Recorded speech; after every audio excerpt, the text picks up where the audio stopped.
And away we go. It is the Nightcap. Brought to you by Galactic Fried Chicken right here on BearcatJournal.com, www.galacticfriedchicken.com. Go to the website, get the app, go to the app. They will deliver right to your front door, pretty much anywhere inside the 275 loop, or head down to Dayton, Kentucky, tell them to pump it up. Save yourself 50% off of your order. All right, Aaron. Dude, this has never happened. Chad, I want to start the night off. This has never happened before. We had a donation before we ever went live. That what? Connor, this donation came in before we even went live. Oh, thanks, Connor. Sorry, I was getting the tweet ready. All good, but thanks, Connor, for the donation. We appreciate it. You get the first thing that we say as you paid for your comment. Big win. Wes Miller had big in-game adjustments. Defense looked tough. Now on to Texas. Go Bearcats. Tough path, but we got this. Appreciate you, Connor. That was fun. Unbelievable. I mean, for me, Aaron, and this isn't earth-shattering by any stretch of the imagination, but you go on the road and you hold that offense, that BYU offense, which was one of the elite offenses in the country. Everybody's going to focus on 47-29 in the second half. That they only scored 29 in the second half, that UC scored 47. And that, I mean, that ultimately, there's a reason everybody's going to talk about that. What they should talk more about is that Cincinnati was a disaster on offense in the first half, Aaron, but BYU only scored 31. That could have easily been 44-24 at the half if the defense looks like it has at other points in time this season. And they were physical, they were aggressive. They didn't give BYU any comfortable twos. I mean, and I think at one point it was 20-something to 8 points in the paint, and all 8 BYU points in the paint were on backdoor cuts. They were not driving to the rim. They were not, going baseline. You know what? Remember what Chris Lepore talked about? I was, because Chris said to pay attention to it, I was paying attention to it. Talking about guys getting to the middle of the floor. 6 inches, right? He said they were like 6 inches off when they were doing it, and that was why they were giving so many backdoor cuts in the last game. Right. Well, they made up for those 6 inches. Yeah, but not just backdoor cuts, but like allowing guys to get to like inside the free throw line in the paint, get to the middle of the floor, and that collapses the defense because everybody freaks out because there's a mouse in the house.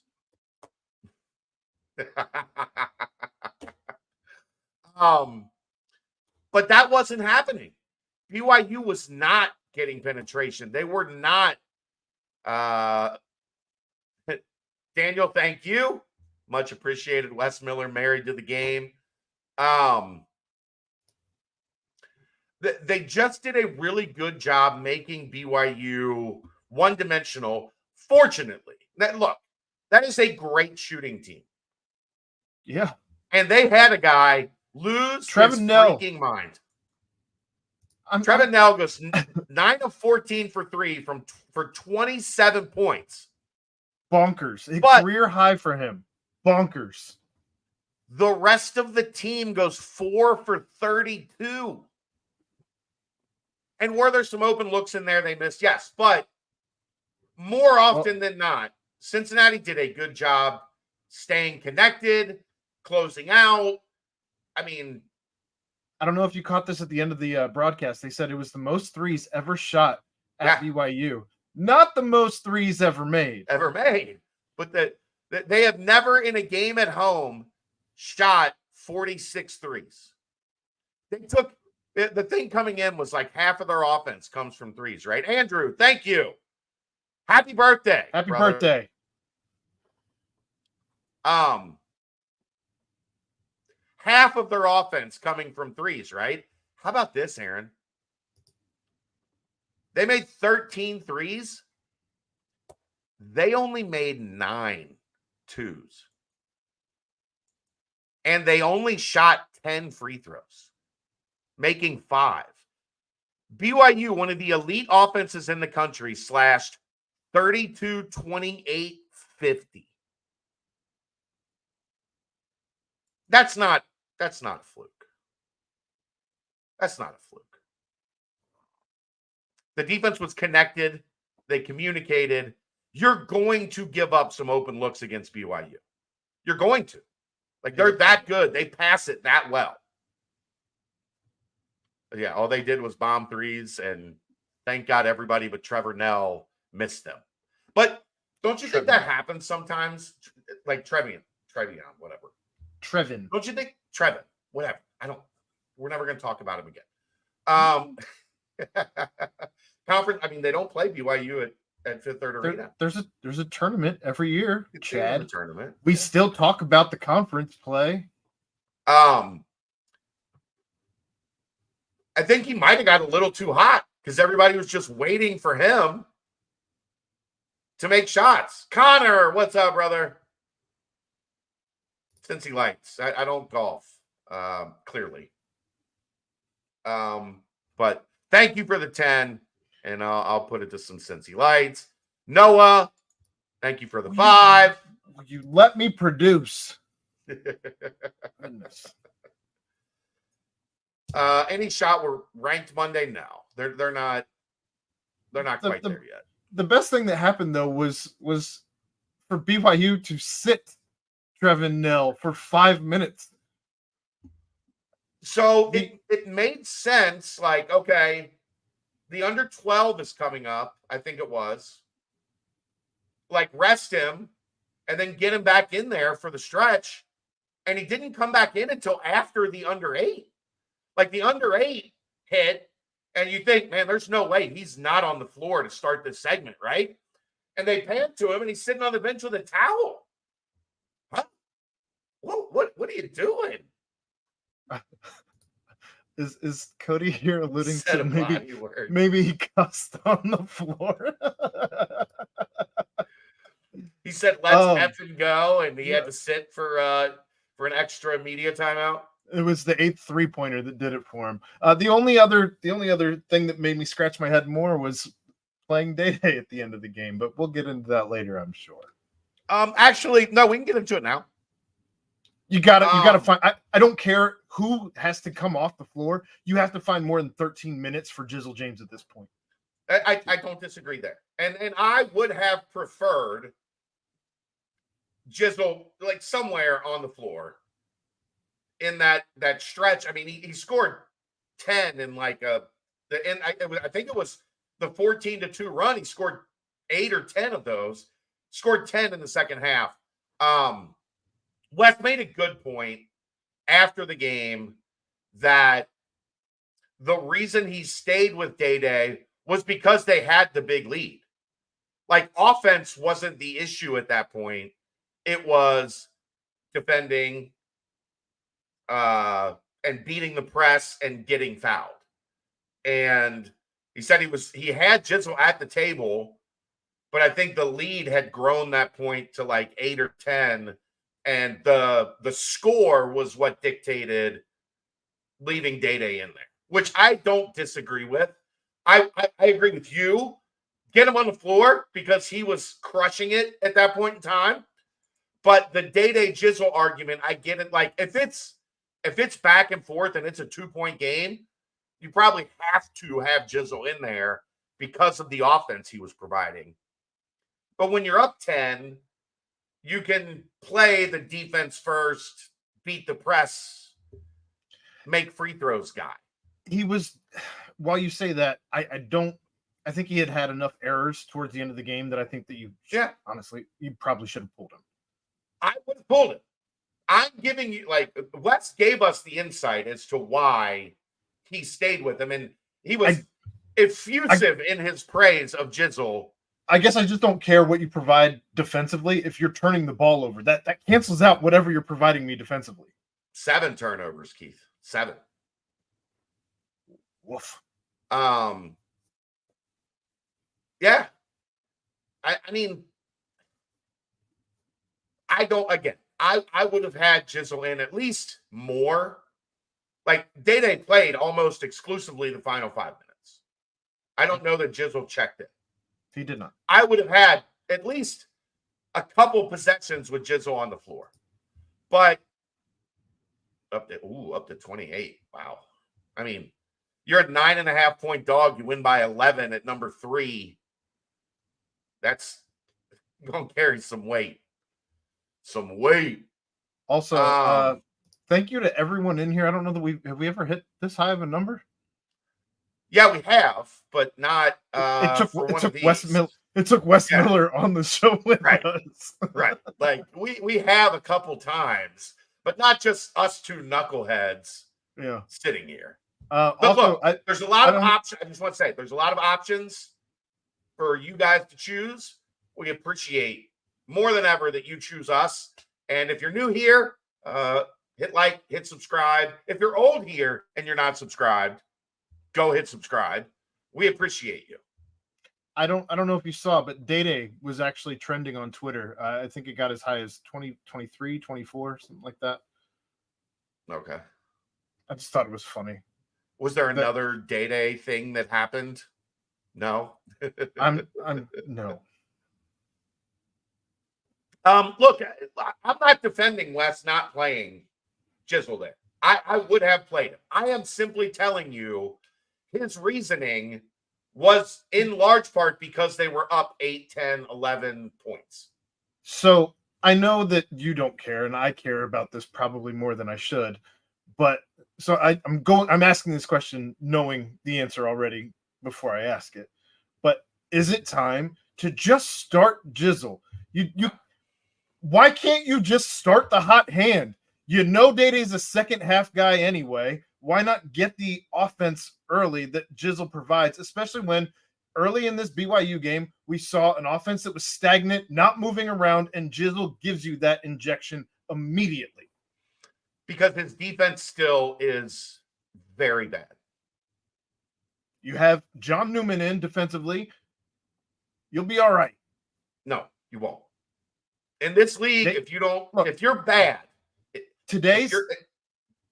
he got beat twice by a backdoor. He got back down and scored on easily. Like, BYU struggled in the first half, and 6 of those points came directly off of Jizzle. I'm not saying that I don't think he's ready to start yet, Aaron. I don't. I think what he provides, if you're having the offense just stand around outside the arc while Wes is effusively screaming, move, move, and the announcers even say, Wes is screaming, move. That's a wing and big problem. Those guys were just standing and watching. So was Dan. He was just standing and watching. That's a wing. The guys on the wings were just flat-footed for the first 15 minutes or so. I don't know. I think what he provides you, then make him your first rotational sub at that first 4-minute mark just to get offense going. I don't know. Yeah. You have to play him more minutes, period. He's doing too much offensively that he cannot be a 13-minute guy. Yeah. And I think especially with CJ out, there is an opportunity to work in some more minutes with Day and Jizzle both on the floor. I think that's reasonable. Aziz was huge tonight. We'll get to him here in a few. But 12 and 10. Chris had Chris here. Thank you. He had 2 donations. We missed the other one too. We posted the other one up here, but we did not thank him out loud. So thank you, Chris. Awesome. But no, I mean, I'm not some like Day Thomas is the greatest thing in the world. I don't believe that. But I believe he is steady. And I believe, at least as you're entering into Big 12 play, you need him to shoulder the load frequently. Because I don't think you want to dent Jizzle's confidence right now. Like if he goes on a stretch where he's playing 24 minutes and he gets cooked and he's having 3 or 4 bad games, I think there's a fear that he comes back down to earth. I've said this, I said it on Twitter tonight. I think what you are getting is more often than not, Aaron, when one of them's having a down game, the other one picks him up. I mean, the only game I can think of where both were not good. Well, Dayton, nobody was good. But that game, nobody was good. But like Howard, they were both bad until Jizzle at the end hit that spurt and got them into position to win that game. But more often than not, if one is struggling, the other is having a good night. And I think that's critical for two guys that have, they're playing their first season of high major basketball together. Now, do I agree with you that Jizzle needs to play more than 13 minutes? Yes, as long as he wasn't as bad on defense as he was in the first half. Like, he was almost unplayable in the first half. He wasn't scoring, and he was getting cooked. I think you could make that same argument for Day-Day in the second half. You could. Which, guess what? Jizzle stepped up when Day-Day was struggling, and they don't win that game without the spurt that Jizzle helped them push. We got to find a new one. Here's the funny part. I know. Here's the funny part. The only reason that Jizzle didn't play down the stretch is because he was so good that the lead went to like 8 or 10. If he wasn't quite as good, they only would have been up by 4, and he would have played more. Let's switch gears and talk about, everybody in the chat here wants to talk about the two big matchup that really worked for Cincinnati, as Aziz Bandaogo and Vic Locken probably played the best game that they've played as a duo all season.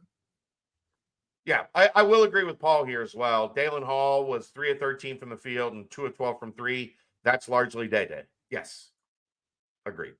No, I think they looked a lot better playing two bigs, but for some reason, Aziz is pretty good in that gym. Like he was good there in the NIT, and he was good there again tonight. He matches up well with BYU. I'll leave it at that. But guess what? This is what Vic has to do if he's going to play the 4. If you are going to play the two bigs together, Vic doesn't have to be a volume 3-point shooter. But he's got to be able to hit 2, 1.5. Like, he was wide open on both of them, in rhythm, catch. The defense had sagged off of him. Back. He has got to be able to hit those because it opens up a lot of everything else, because teams have to at least be around him.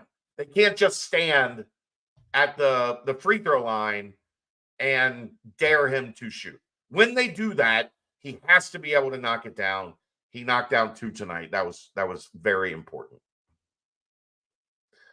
Aziz made a 3. Yeah, he made 2 at BYU last year.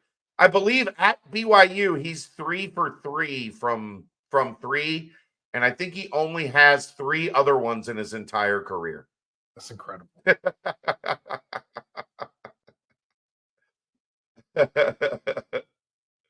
Vic's 3 late in the game was a huge shot in the game. That kind of was the dagger, right? Yeah, I would say that. I think it's fair. The one from the right wing with the guy. I've been critical on his threes at times this season, so I'll give him praise where praise is due. I think that was probably the dagger shot. But what was it, Aaron? What was it that we talked about?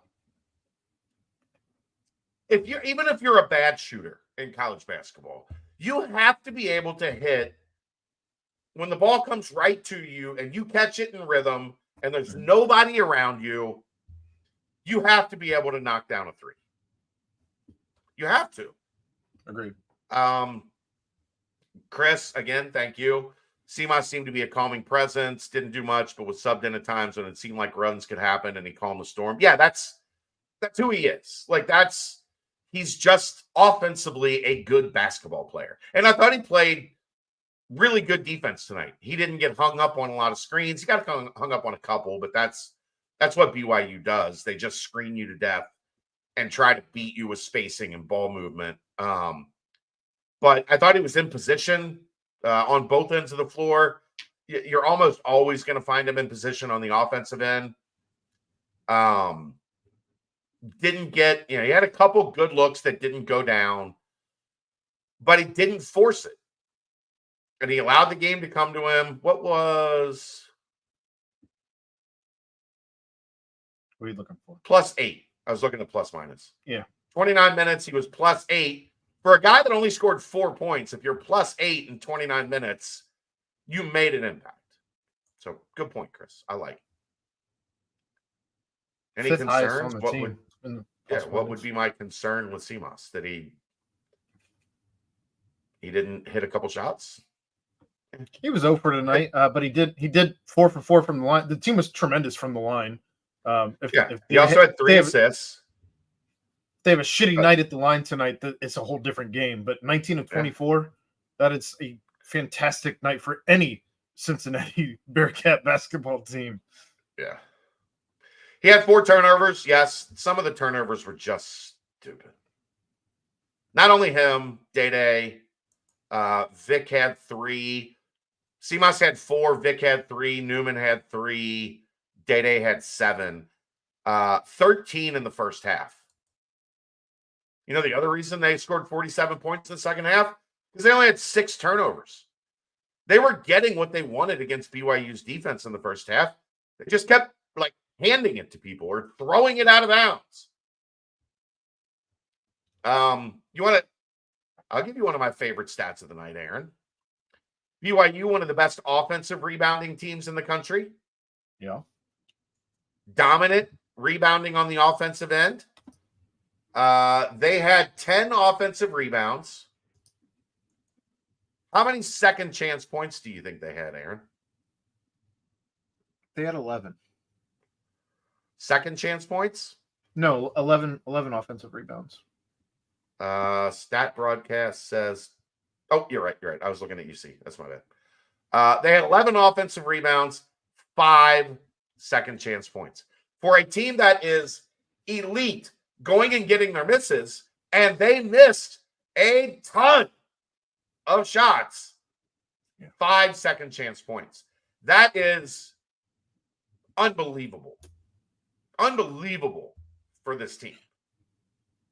If you had told me what their shooting stats were, both at regular or just field goal percentage and also 3-point percentage, I would have never guessed that this game was played at BYU.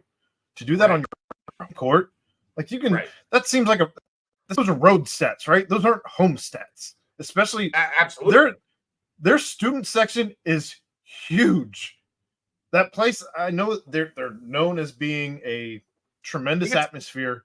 I think it's 18,000 seat arena. It's big. It's almost Fifth Third and Cintas combined. It's a lot of people. A lot. That's 2 cities. They left not happy. Yeah. I know that it's your daughter's favorite topic. People are starting to talk about it in the chat here, making sure that he gets his just due. Josh Reed had another good night for a guy that we were seeing as maybe not even being a part of the rotation. He has made his impact over the course of the last 2 games incredibly impactful. And again, how he's doing it, Aaron? Defense. Mm-hmm.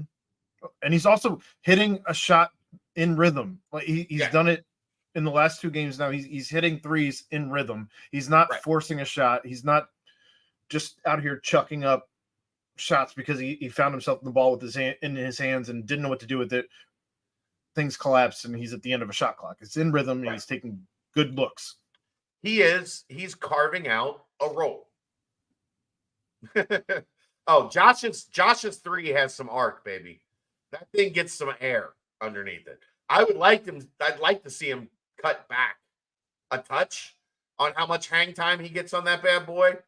But he is figuring out what is required of him. And I think it was John Newman. John was on Wes's radio show earlier in the week, and somebody asked a question about Josh Reed, and John Newman said, "Look, he came to me and said, how do I be that guy that can get on the floor because of my defense? How can I be that guy that, like, rebounding, defense, 3 and D, I can hit an open shot, I'm in the right spot, I move the ball." And he's taken it to heart. He's learned from John, and all of a sudden, when you see him check in, you feel pretty good. Yeah, I would not have said the same thing a month ago. Right? Like, that's how quick he's agreed. Just made that turn.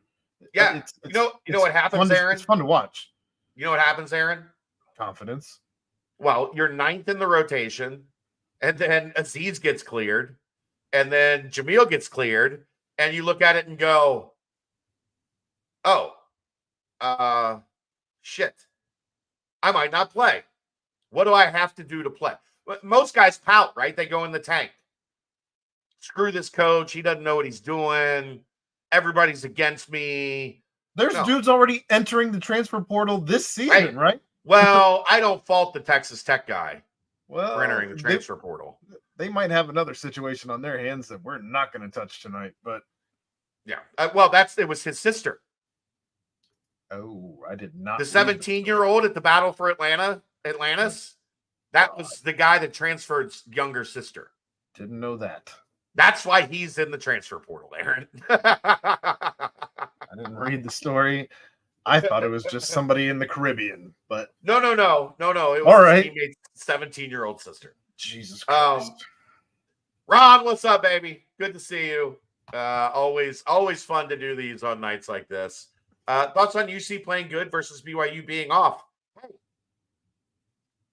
There's a lot of really good teams in this league. You will take teams being off as much as you can get them over the next 17 games, Chris.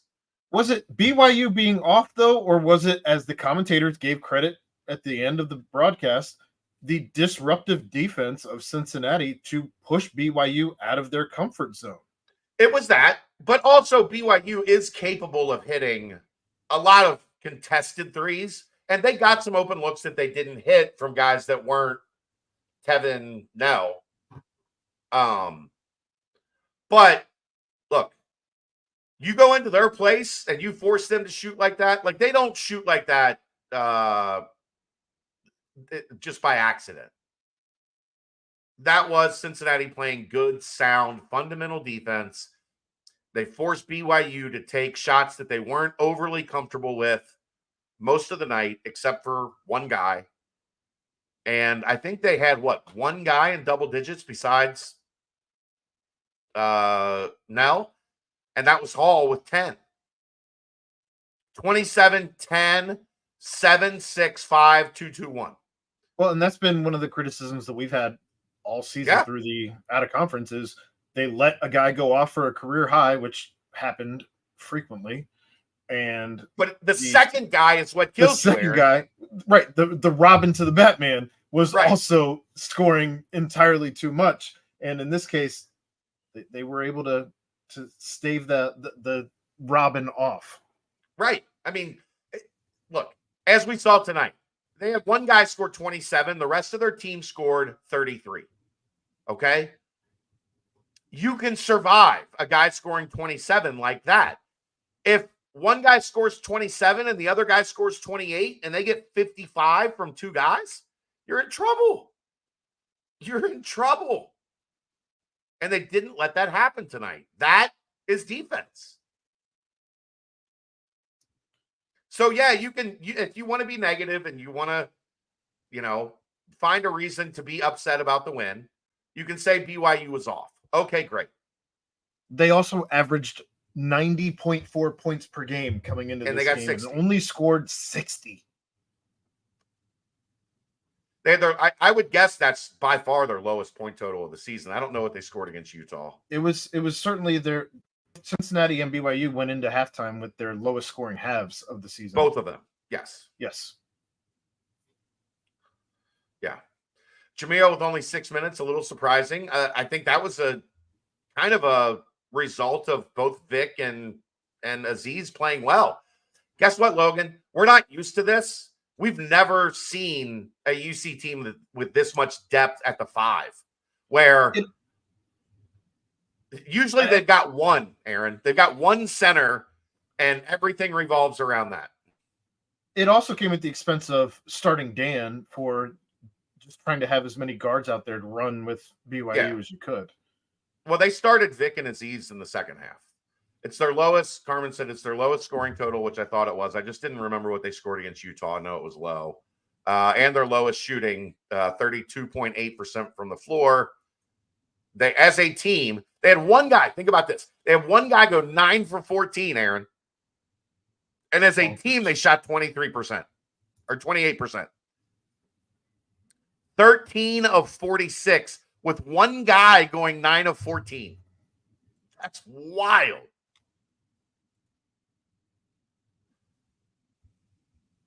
I had a note taken. I know, Daniel. I'm just having fun. It's a podcast. We're joking around. It's all good. It's all good, brother. Yeah, I mean, Jamil didn't have, in the minutes he had, he didn't force Wes to play him more, right? That's what you got to do.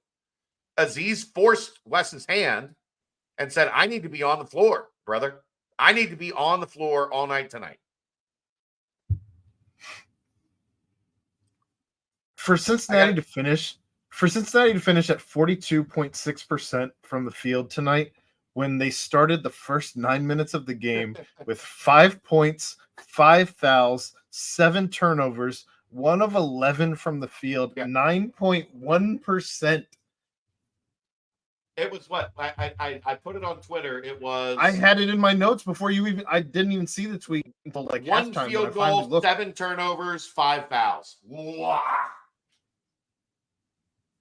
5 points. Crazy.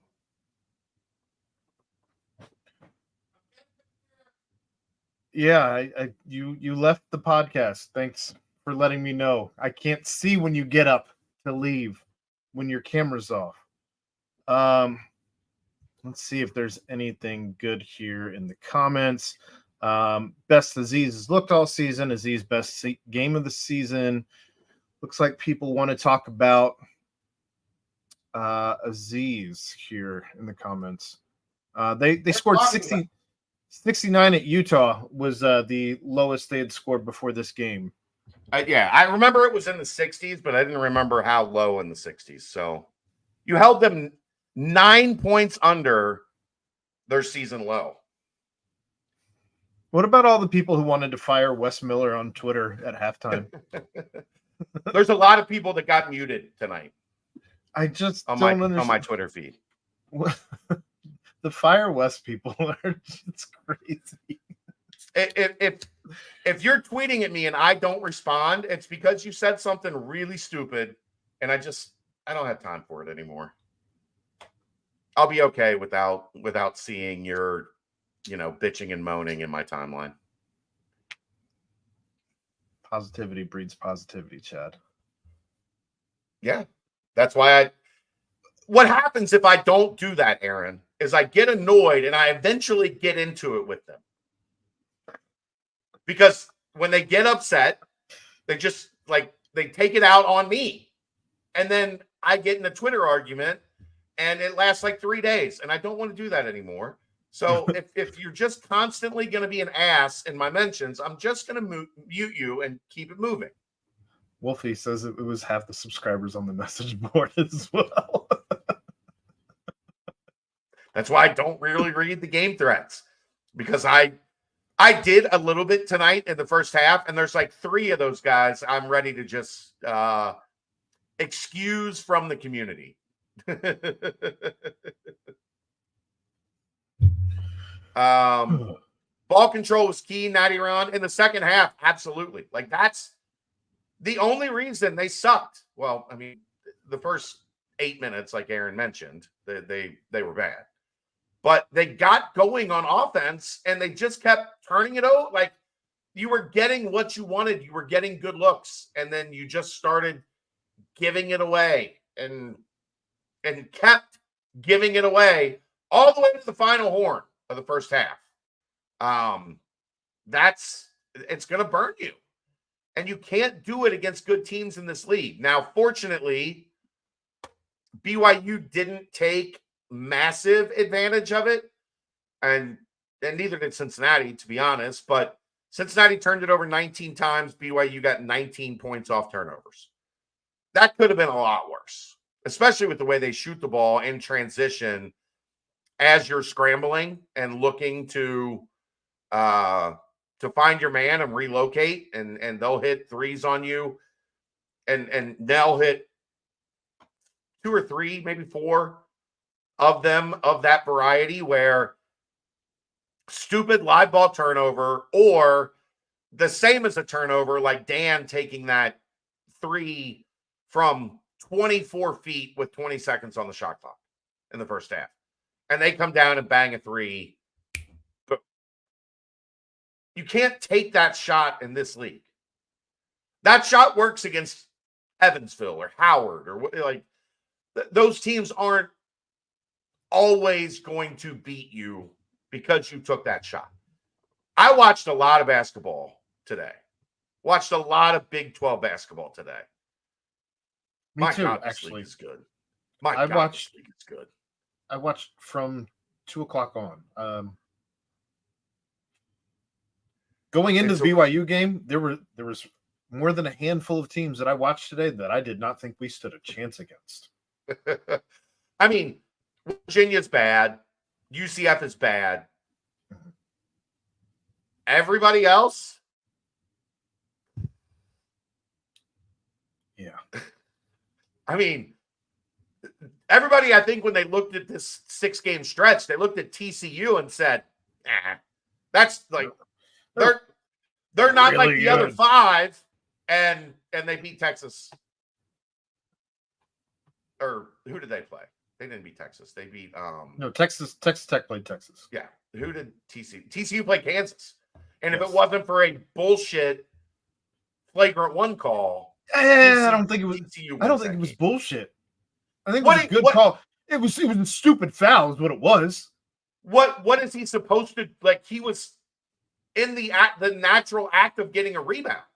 And naturally punched him in the face. He hit him with his elbow. It was an open hand slap. You're allowed strong. You're allowed to like be a human. Like you still have natural body function.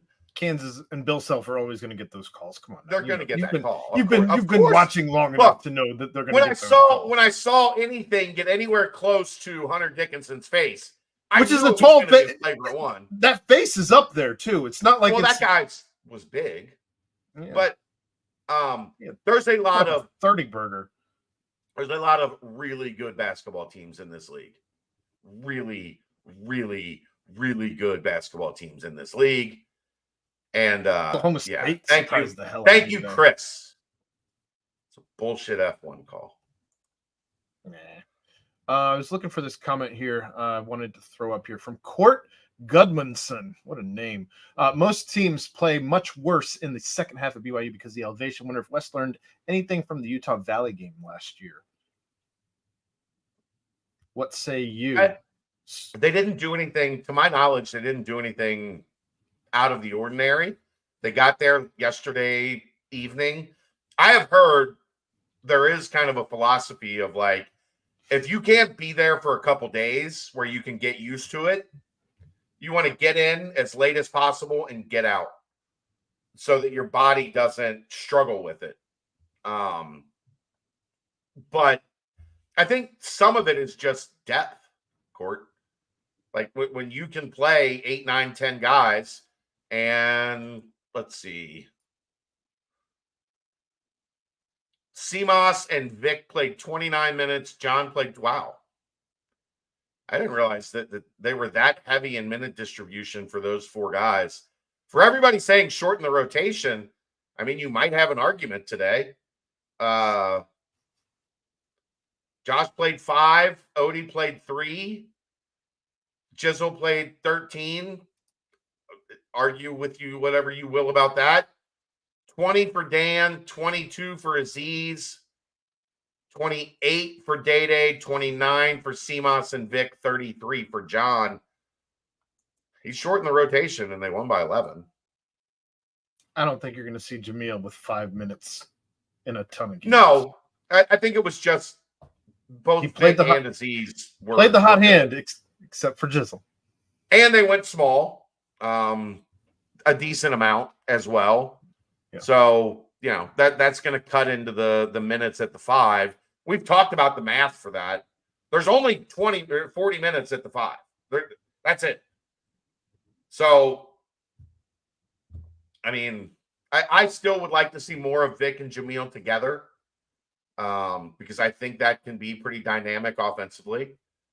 But you go with what's working, though. Today, Aziz was working. It's also the beauty of having depth. As long as your locker room is solid, and a guy like Jamil isn't going to be pissed because he played 6 minutes.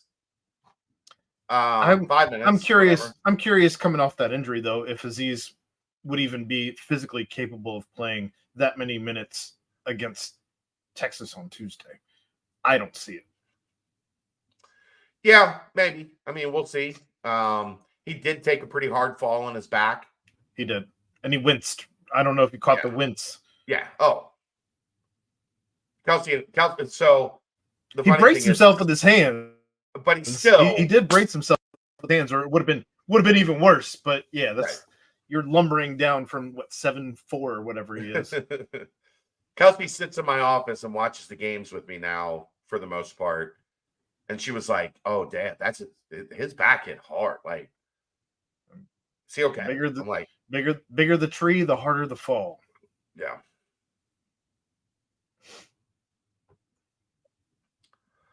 All right. What else you guys want to talk about? What else you want to talk about, Aaron? What are your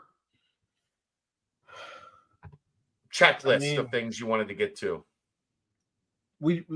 Some of the things that I prepped for through today are things to talk through on tomorrow's nightcap, as I also took in as much Big 12 basketball as I could today, with a 1-year-old running around. So, but no, going back to BYU, I don't know. I mean,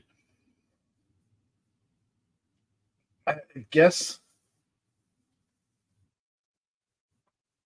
the way things started with the game with Dan. With the I don't know, and then looked like he had never played basketball before for 10 minutes.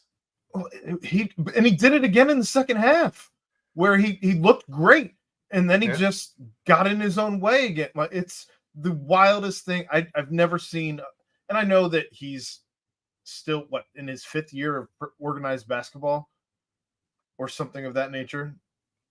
Yeah, I mean, he was on the team as a sophomore, didn't really play. First time he saw any real action was a junior in high school.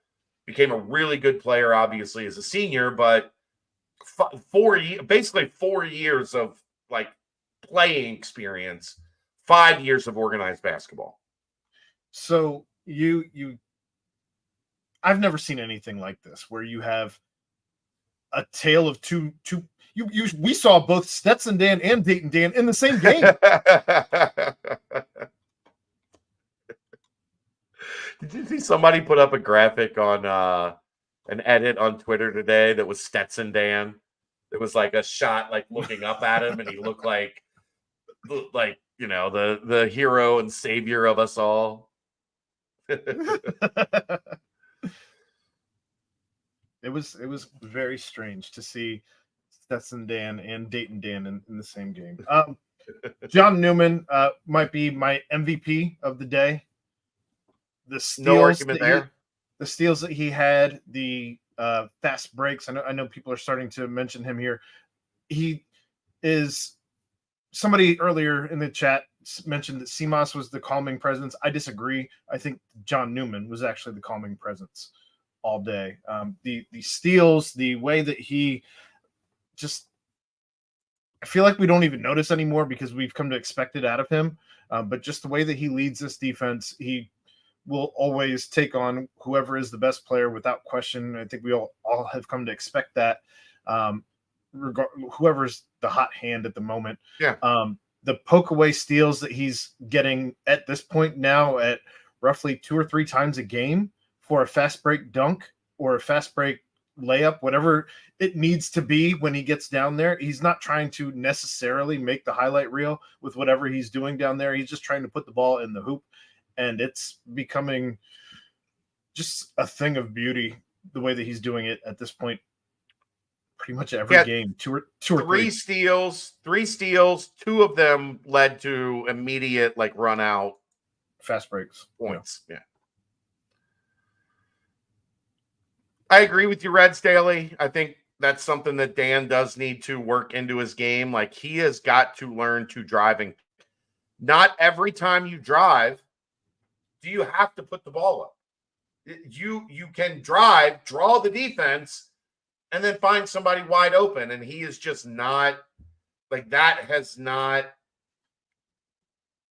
clicked in his brain yet. It's like sophomore Micah Adams Wood. Right.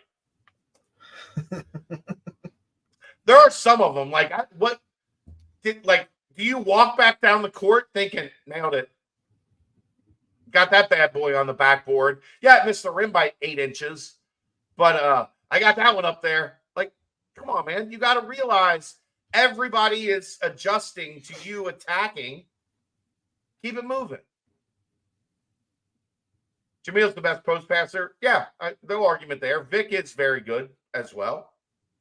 But Jamil has a really good understanding of when the double is coming, how to read a defense. We've seen a lot of good from him there. His spin move when he is backing somebody down and he spins to his left, is elite. Crazy. Yeah. Carmen says previous 2 years ago, BYU would have backdoored us to death. Previous Pause. 2 games ago, Carmen.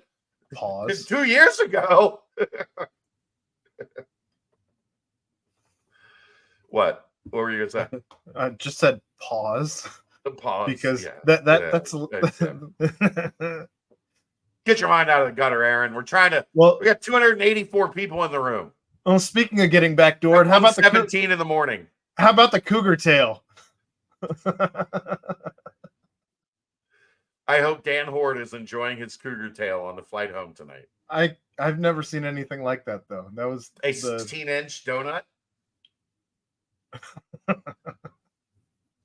Yeah. That's one of those things, apparently, Noah, that you learn in 7th grade through sophomore year basketball, the jump stop. That was back in basketball 101, and Dan started at 207. So the jump stop, it's not in his repertoire yet. It's actually one of the things that Josh Reed's been working on to get more minutes. The jump stop. Like a robot. Oh, man. I didn't think BYU could have sugar. I think it's just cinnamon, Josh, or something. I don't think there's... Yeah, I don't pretend to know anything about what happens in Utah. I mean, if you start looking into what happens out there, you get into some weird places. My name's Paul, and that's between y'all. We won't talk about soaking. No, dude, I'm so tired. That joke, everybody has I've seen 400 people make the soaking joke. Okay, it's just weird. Yeah, it is weird. I agree. I don't want to talk about it. I don't want to read the joke. I don't want to see the joke. I don't want to talk about it. I'm not interested in that world.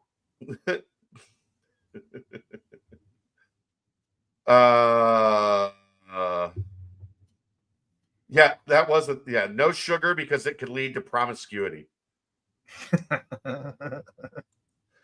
I know when I have my Mountain Dew for lunch every day, I'm like, hey.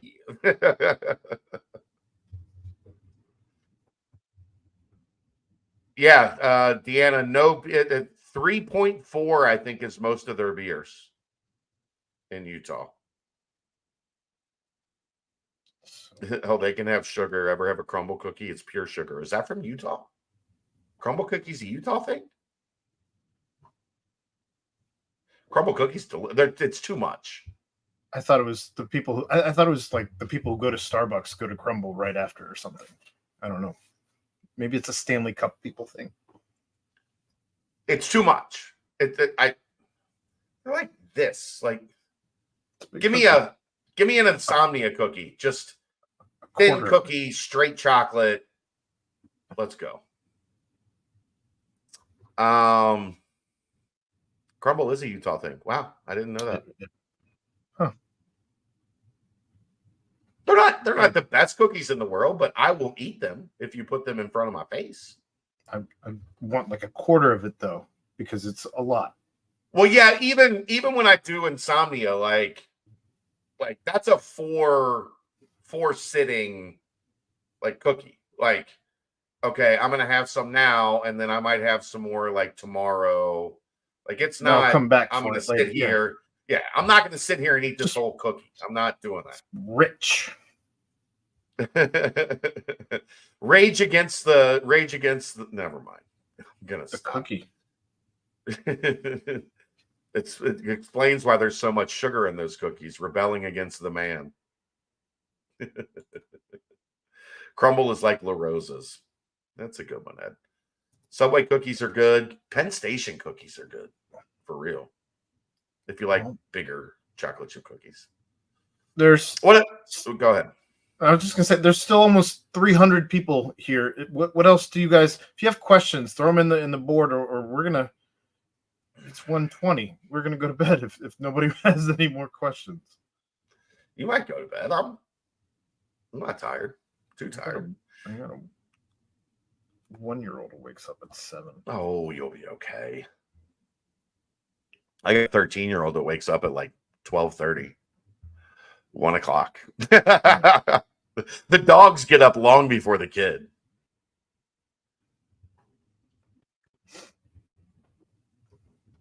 Biggest win. I saw somebody on Twitter said, I know. I have an easy. I know the answer.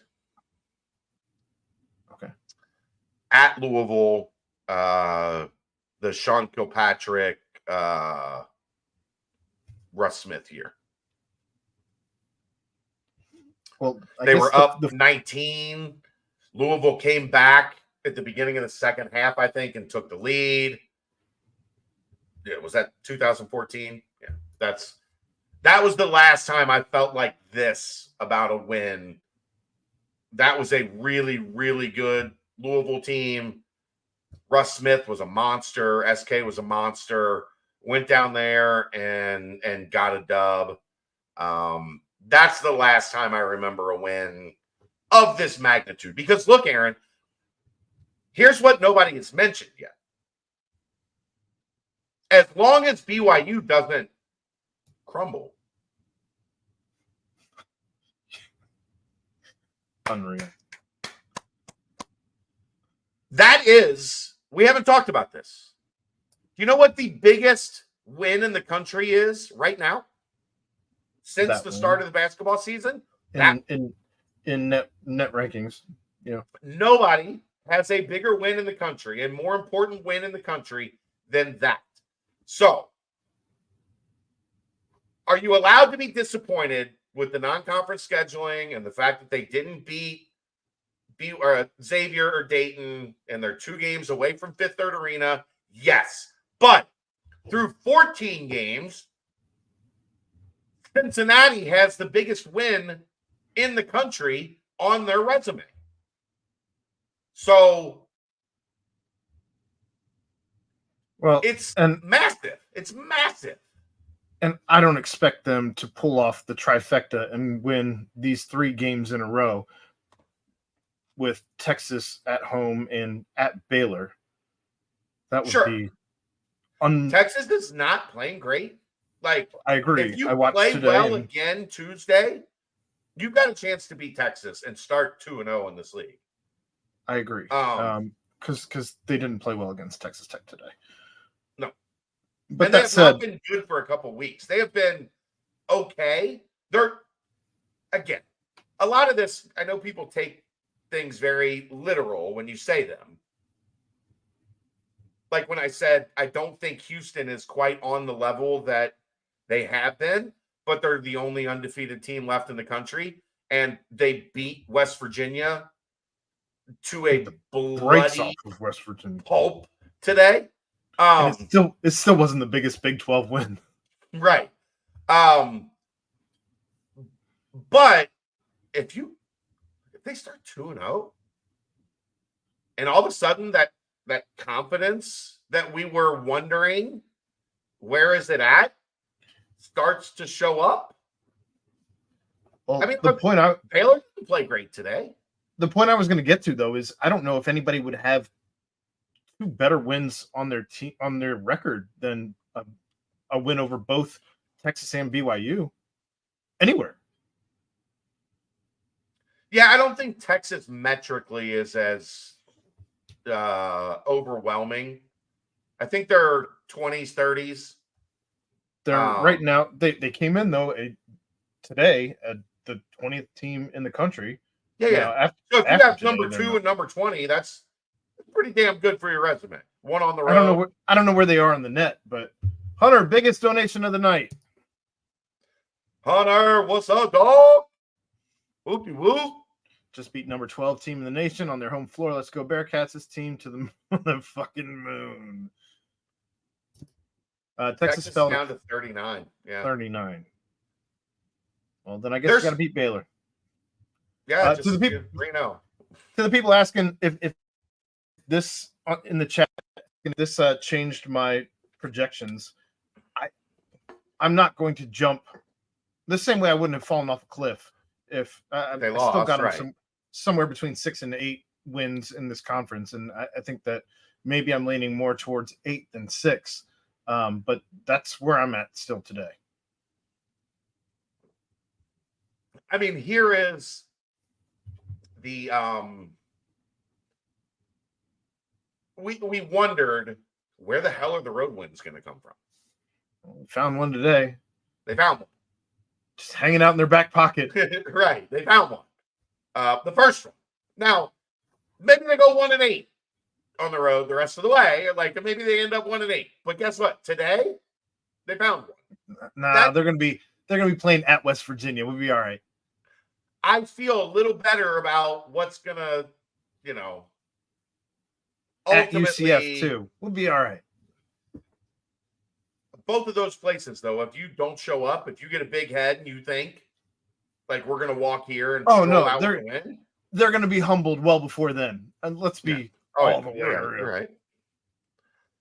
Right. Here's the real question. I don't know that anybody wants me to answer this. Because fan is short for fanatic, and we're all a little crazy. Here's how crazy we all are. At 1:00 in the morning, there were 300 of you watching me and Chad talk about a win that happened and has been over for over an hour and a half. And Aaron was worried about numbers tonight. I told him, be all right. Be all right. Here's what I worry about. Like, Hunter must have hit a bet. Hunter must have hit a bet tonight. Hunter, you're on one tonight. I think people. Well, I'll get back to it. Best win for the Bearcats in a hot minute. Wes Miller, I trust he will lead us back to national prominence. Hey, tonight's a good start, Hunter. Did you take the money line, Hunter? Be honest. Still watching, Eric. We're still over 250. At 1:30 in the morning, we're still over 250. I love all of you lunatics. No Aaron, Wes. Aaron, I just want to tell all of you, like, you know what I have found out over time is that most of you knuckleheads are like in bed with your wife next to you watching us. So I just wanted to say hi to all your wives and girlfriends. Weird. I know it is weird, but they come up to me like I lay in bed every night and have to hear your voice, and I'm like, I am sorry that happens to you. Yep. I'm very sorry that happens to you. Geoff had the under alternates. Just got home from Indy. Thanks for having the show. You are more than welcome. I haven't seen this many people awake in Cincinnati since Cadillac Ranch was open. That was the rest of the. Oh, okay. Good one. Steven says, I'm wearing headphones. I'm not stupid. That's because Ed used to wake up his dog all the time. He knows. Right. Hunter said, I'm superstitious. Doesn't bet. We'll gladly give money to you guys for everything you do. Thank you, Hunter. I'm just having some fun. But if you did, look, if you want a bunch of money on tonight's game, throw 5 of it at us. That's all I'm saying. It made your sober drive home okay. Somber. That word is somber, not sober. Oh, Colts fan. I got you. Somber. Well, I was wondering why they were in Indy. Now it clicked. They're a Colts fan. They went to the game. The Colts lost and missed out on the playoffs. All right, this is a good one, Aaron. If you could pick 5, what is your best 5 you'd put on the floor? Reds Daily says Jizzle, Seamoss, Dan, Newman, and he can't decide between Vic and Aziz. I'll do you one better. I go Jizzle, Seamoss, Newman, Vic, Aziz. No Dan, because I don't know if I'm getting Stetson Dan or Dayton Dan, and I can't afford to have both Dans. If you're hell bent on playing small, I think you're right at this point in time, except I would sub in Day for Dan right now. Day, Jizzle, Seamoss, Newman, and then pick a center. Vic, Aziz, or Jamil.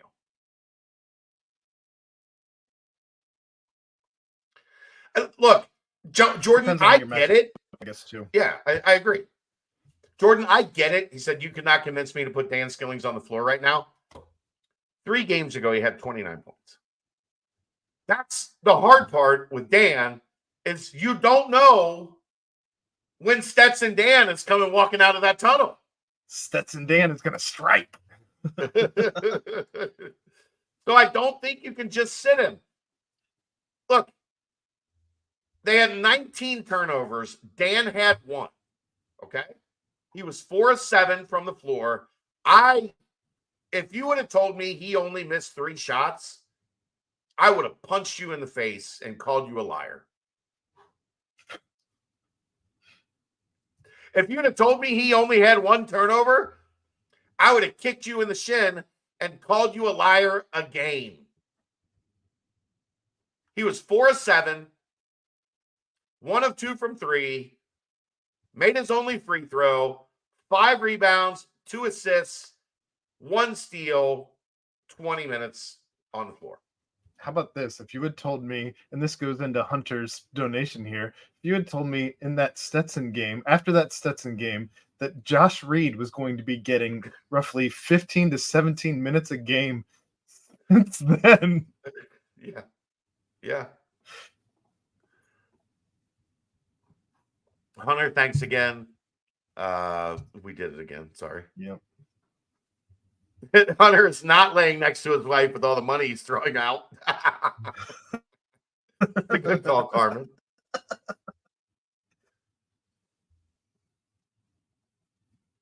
Yeah, I mean, that's the thing, Red Staley, is Jizzle and Dan are probably the best 2 guys who can create when things get stagnant. But here's the problem. They also can be the reason things get stagnant. Dan was not, like, early on, Dan was not moving. He was just kind of hanging out and waiting for something to happen, or waiting for something to happen, the ball get kicked to him, and then him rip through and go. Which right now, the only players that I feel comfortable ripping through and going are Simas, Dede, and Jizzle. And I'm losing a little bit of faith in Dede, but I'm not. It's not gone. It's just the problem with Dede is it's been hot and cold, and that's also the problem with Jizzle. But like I said, that's for me. That's we're on a streak right now, and I feel alive. But that's the benefit of these two guys, is that one has been down, the other has been up, and it's gone like this. Newman too, Jason Wolfie. You caught me slipping. Newman too. Yeah. That's the thing, Wolfie. Like, that's, and Geoff, I love you, brother. Appreciate you, dude. Thanks as always. You're as ride or die as they get, Geoff. The offense is good if they can get the ball moving by passing. Exactly. And this is not a bad passing team. This is just a team that has to learn. What have I talked about all week, Aaron? Passing again, like playing against elite defense. Well, you cannot be lazy. You cannot be half-assed. You cannot be indecisive. And I don't even think it's a passing. It's the fact that they don't move. Like they'll move the ball, but they're not moving. But the passing moves. That's where I really enjoyed, whether BYU was making their shots tonight or not. I really enjoyed, especially in the first half, watching BYU move on offense. That it was fluid. It was pretty. Part of that is because they always pass. So when the ball sticks, people stick. Right? When the ball moves, everybody's moving because there's a design, right? Like when the ball goes here, I go here. When the ball goes there, I go there. When somebody just stands and dribbles the ball, everybody goes, well, I'm just going to stand here and hang out and see what happens until that pass is made that tells me where to go next. I think that's something that Chris and I will maybe look at eventually or soon, is like, why is the ball sticking? Well, like, that might be in your breakdown, the difference between the first half and the second half, why they were able to score in the second half and why they weren't able to score in the first half. That's one thing I love about Hunter again. Hunter, I predicted, and this was, to be fair, to give me a little bit of an out, before the Big 12 stuff, when Josh had committed and signed, but UC wasn't heading to the Big 12, when they were going to be in the American for a darkened eternity. I predicted that Josh would be 1,000-point scorer in his career at UC. He just knows basketball. He's just a smart kid. Like he's just a kid that knows how to play. And if he can become, because you know what's going to happen next year, Aaron, John Newman does not have a 12th year of eligibility. They're going to need a John Newman next year. If Bowman can get a 7th year, anyone can. Anything is possible. But I think John has a role going forward. Josh has a role going forward as the guy that can play high-level perimeter defense and knock down shots. Is he as athletic as Josh or as John Newman? No. But are you going to see him getting those poke-away steals and dunks? No. There was a point late in that game where he was back out on the floor in crunch time, and he was guarding a guy that was supposed to go backdoor, and their big guy that can pass the shit out of it, Khalifa, went to throw that backdoor cut, and Josh cut the guy off, and the guy couldn't get by, and the ball just sailed out of bounds for a turnover. Like, if you can do stuff like that, you're gonna keep getting minutes. he had some crazy stat. I can't remember anything about the stat. I didn't listen enough on the broadcast, but that dude had some crazy stat about his assist to turnover ratio. No, he had 38. He had 37 assists in between turnovers. And we messed him up tonight. Yeah. Look, Wolfie, I will tell you, this is a God's honest truth story, Wolfie. He said Josh is going to be everyone's boss at some point in time. The first time I watched Josh play was at a tournament outside of Atlanta, Cartersville, Georgia. They got this huge facility. It's got 12 courts. It's an awesome place. And I watched Josh play for the first time. And after the game, I went up and I interviewed him because I knew they really liked him.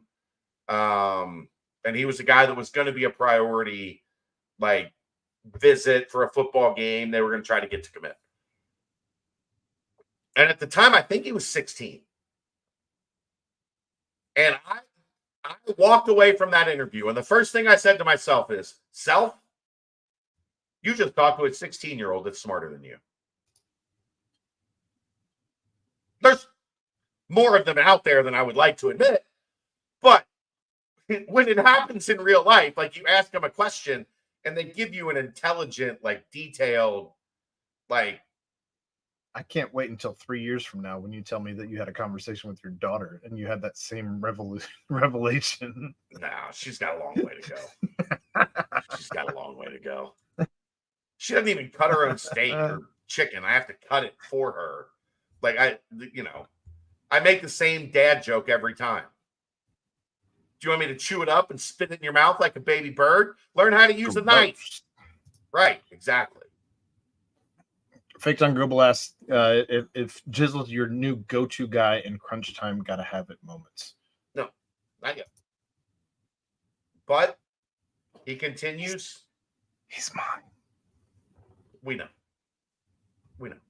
He continues to do what he's doing.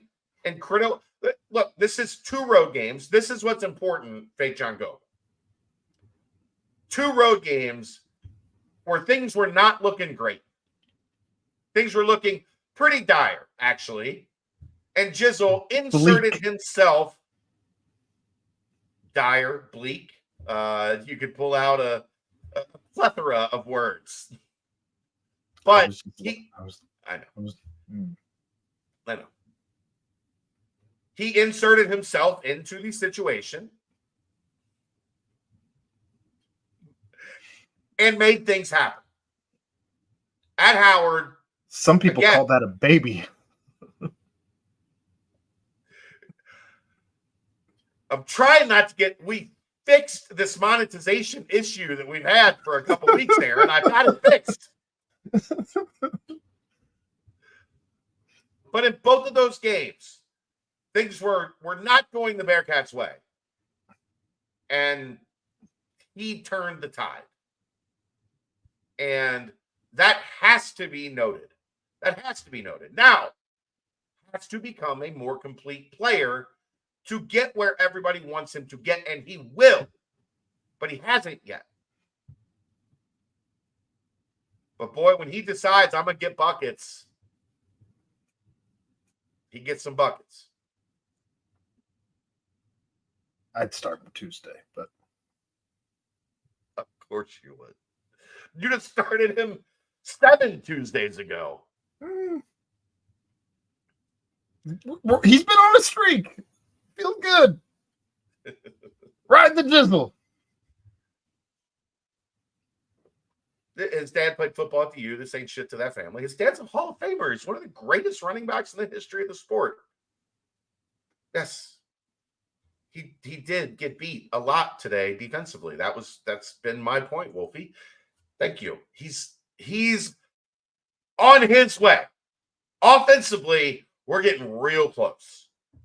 Yep. As the rest of the game catches up, I mean, I've said this before, Aaron. I don't remember a point guard I have felt this good about 2.5 months into their career since Devin Downey. That's a while. That's a while. Well, I mean, at the same time, the same time, I mean, we've talked about it already, but we've been doing this now for an hour and 15 minutes. But if you don't see improvement on some of the things from day, like shot selection, like turnovers, you I didn't can't have a problem continue. with his shot selection. 0 for 7, though. I mean, you're not. Look, You got to start knocking. At some point, you got to start knocking them down. Otherwise, no. You should lose minutes to the guy who's making them. No. You said shot selection. I didn't have a problem with shot selection. Well, yes. Do you need to put more in the basket? Correct. Yes, absolutely. You'll never hear me say right. He was wide open on something, but yeah, you got to start knocking him down. Otherwise, you're and a lot of it was on really good ball movement where it was like he has to take that shot. Like there were 2 of the threes that the ball popped and found him at the end of the sequence where he took it, he was in rhythm, he let it go, has to make those shots. I completely agree with you there. I'm just not going to I'm not going to put shot selection on him when I didn't think the selection was there. The execution wasn't where you wanted it, obviously. Right. And he had 2 or 3 looks at the rim tonight that were almost the exact same as looks Jizzle had. Jizzle was knocking them. Jizzle put them in. They didn't. So that's point for your side. And that's why, look, man. He also had some really shitty fouls in the second half. Yeah. Like back to back. That's playing. Oh, Jizzle, like you mean? 3. No, Dede had like 3 fouls within like 5 minutes or 3 minutes, or it was very quick that he got those 3. And Noah, I 1000% agree with you. We are going to go on a run here. It might not be this year, but soon, where Jizzle James is, if not the best, he is an elite player for this program. I 100% believe that is coming. I know how the guy works. I know how he carries himself. I know, just from talking to everybody, what kind of teammate he has been. It is coming. The 5-second call was, it stunned everybody in the arena. It stunned everybody, all the coaches. It stunned Dede. It stunned. I wonder if he forgot that the announcers. Well, so they changed the rule 8-10 years ago. It used to be there was a count when you were dribbling. And didn't they used to do the hand signal? Yes. When you're dribbling, but they didn't change it for when you hold the ball. If you press up on a guy and he holds it, they start the count. So you got to start dribbling. And it looked like he just forgot that 5 seconds. Well, when you think about it, if that happened 8-10 years ago, whenever it happened, he's probably never played with the 5-second count before. Probably not. When they blew that whistle, he probably looked at that ref like, everyone did. Yeah. Everyone did. No, Jason, I don't think it was a horrible 5 seconds call. He was standing there. That is 5 seconds. If you do not dribble, if you just stand there and the defender is within like your circle, within like 3 to 5 feet. Who was it that it was their pregame ritual? Was it Carmelo Anthony who would take the ball and do the 1-and-1 over? Whoever used to do that as their pregame. That's what it looked like. He was running clock and forgot or didn't know that you got to dribble. If you dribble, you can dribble all you want, and there will never be a 5-second call. That didn't used to be the case. Did we already talk football recruiting? This is not a football recruiting show, Mac. We'll get to that some other time. I'm sure we'll get to that Monday. Hunter, thank God you said this. Wes 100% outcoached Pope tonight. Well, Steven, to his credit, said it earlier above, but a lot of times I don't buy into that stuff. Like, you can coach your ass off, and if a guy just throws it away 7 times, there's not much coaching is gonna do to change, change that. But Mr. Fox, we never got handsome. That has not happened yet. I was born this way. Right, that was what I was saying. Yeah, I was born skinny. Are you gonna? I thought you were gonna put it up. Well, I didn't see that coming. Yeah, I was born skinny. That's what I used to look like. Not anymore. That's not it. P. Fox needs glasses, thick ones. Fox, how many Cincy lights tonight? We need to know. All of them. Tell them not to let the arena sell out again. Fifth Third Arena selling out of Cincy Light is a problem. I'm glad he showed up because I was, never mind. I'll tell you off the air what I was going to accidentally say. Probably for the best. It's probably for the best. Well done. No Cincy Lights left standing. My last one. All right. We've gone an hour and 21 minutes.